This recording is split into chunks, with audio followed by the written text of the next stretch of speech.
Bonjour, je m'appelle Stéphane Cozo. Durant ma carrière de coach, conférencier et auteur, j'ai eu la chance de rencontrer ce qu'on appelle des hauts performeurs, des gens qui réussissent à haut niveau dans leur vie, que ce soit leur vie de sportif de haut niveau, que ce soit de grands entrepreneurs, que ce soit des auteurs, artistes à succès, mais aussi des gens qui réussissent dans leur vie de famille. Et j'étais surpris de voir que ces personnes, dans des domaines aussi différents, respectaient 4 clés fondamentales que j'ai décidé de vous partager durant ce livre.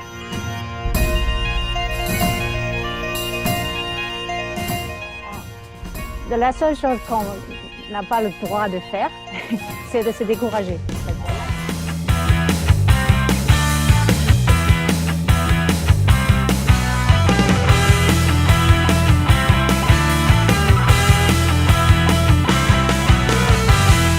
Alors Andia, bonjour et bienvenue dans cette série. Donc, tu as en fait passé plus de 20 années dans le ski de compétition.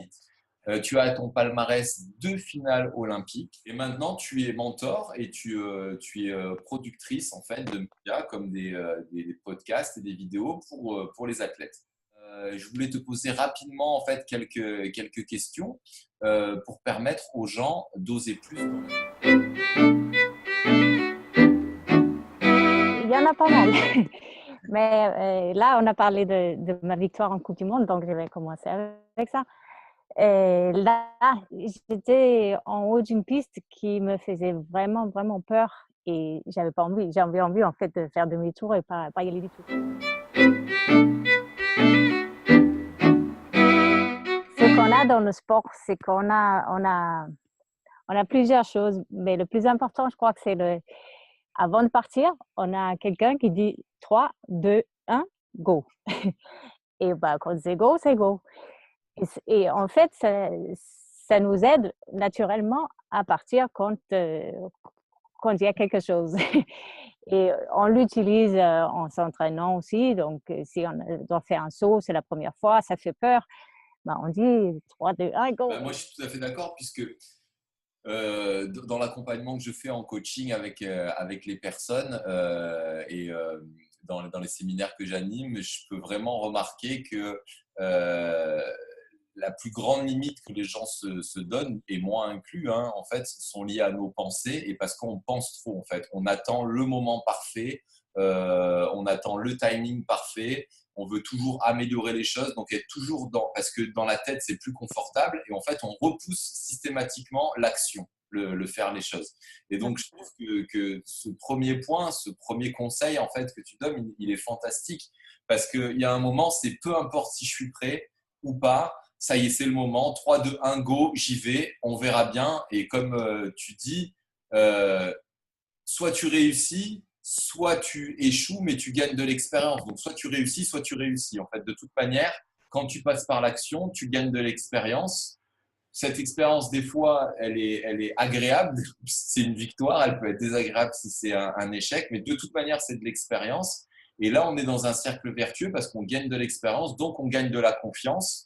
Et c'est ça qui peut, à mon sens, mais c'est toi l'experte, c'est pas moi, nous amener au succès un jour. Parce que si on veut que être dans gagner, gagner, gagner, gagner, jamais sortir de sa zone de confort, à mon avis, si on avait raisonné comme ça quand on était petit en train de marcher, à dire je suis tombé une fois, j'arrête, il n'y a plus personne qui marcherait.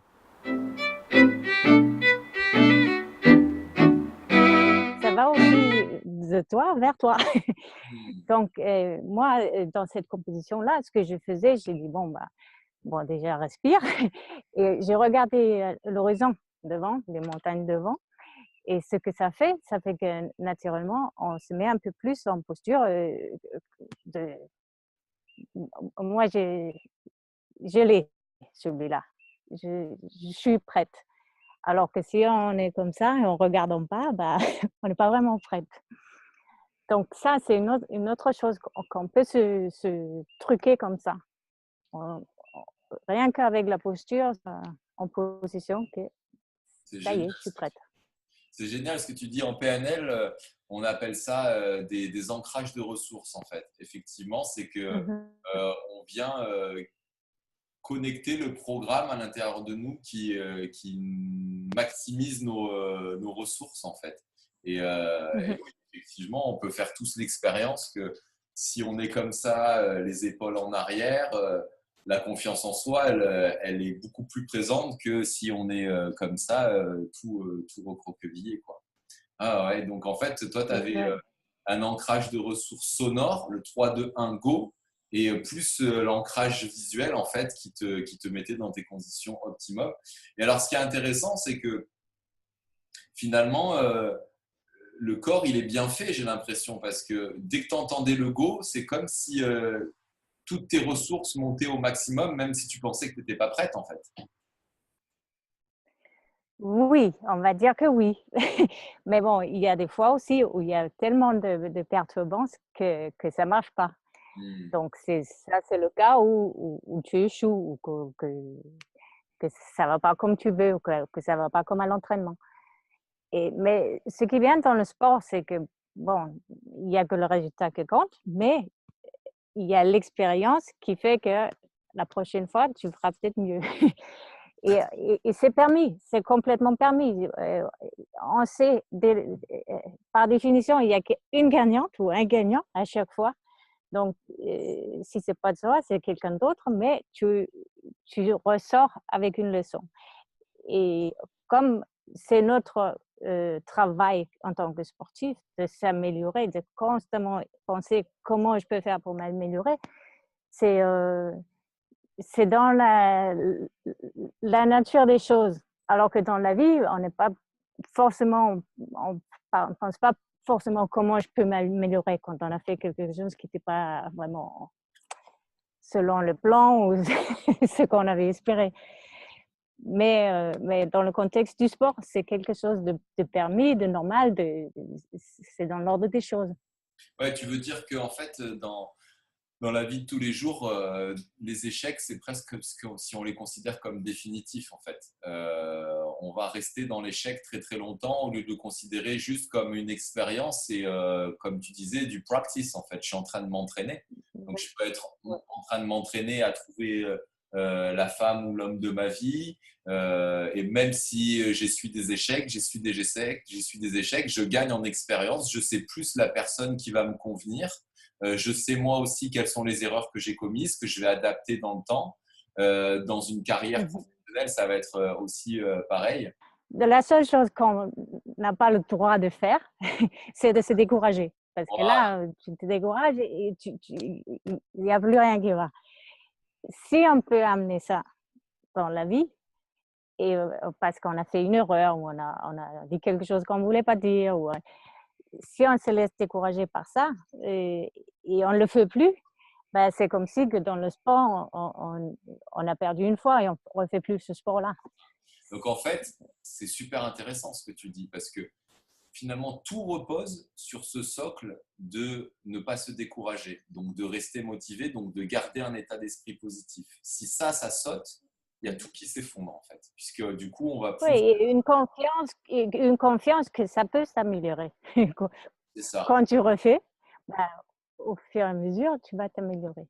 Ouais. Donc ça, pour moi, c'est ton degré 1, ton degree 1. Tu sais, je t'ai parlé tout à l'heure du programme de coaching que j'ai créé qui s'appelle degré 1, qui permet, parce que degré 1, je le répète pour l'audience, hein, parce que toi tu le sais, mais toute l'audience ne le sait pas.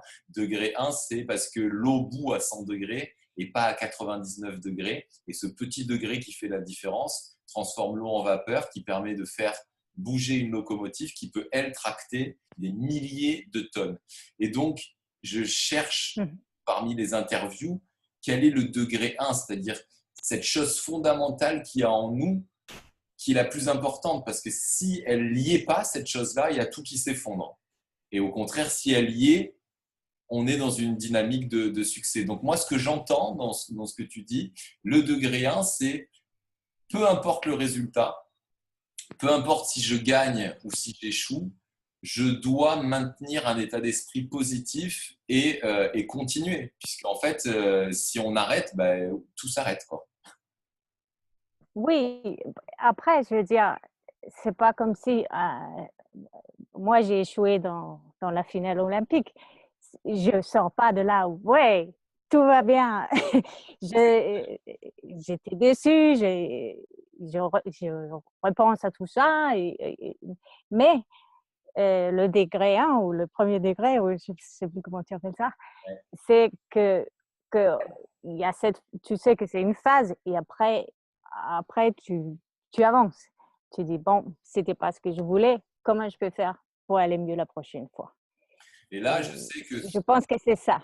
oui, bah en fait, évidemment, oui, c'est pas non plus renier nos émotions à ce moment-là. Bien sûr qu'on est déçu puisqu'on est là pour gagner en fait. On est là pour donner le meilleur de soi-même. Donc si on y allait en disant peu importe le résultat, je serais content. Non, c'est pas vrai. On serait pas compétiteur, je pense. Donc Mm. évidemment, on est là pour gagner.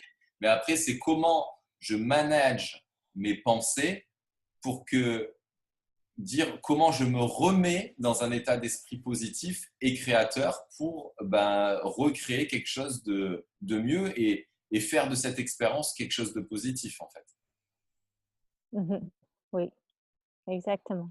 Ok. Et je pense que c'est pour ça que, en fait, quand on gagne et tout va bien, tout est facile.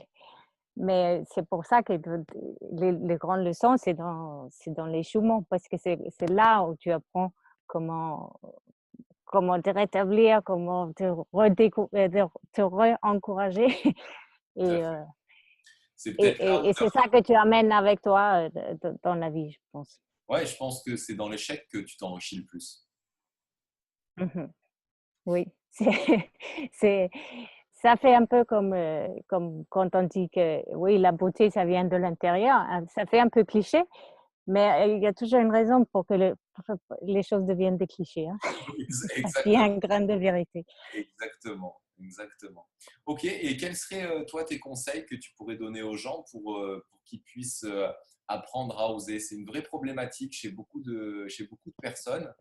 En tant que sportif, on est souvent confronté aux gens qui disent, ouais, mais vous, les sportifs, vous êtes nés, vous avez du courage et tout ça. Mais après, je crois que le courage, ça vient en sachant ce qu'on veut. Parce qu'après, la question ne devient pas est-ce que j'ose faire ça? La question devient est-ce que j'ose ne pas le faire? Waouh, Parce que si on sait vraiment ce que. Oui. j'aime bien Et,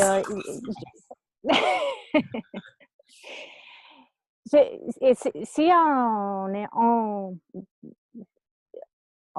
comment on dit, en vibration avec ça, et ça devient vraiment plus facile d'oser. Parce que l'alternative n'est pas très attractive si on sait vraiment ce qu'on veut. Donc, je crois que justement, si tu dis que c'est beaucoup de femmes, nous, les femmes, souvent, on ne sait pas ce qu'on veut.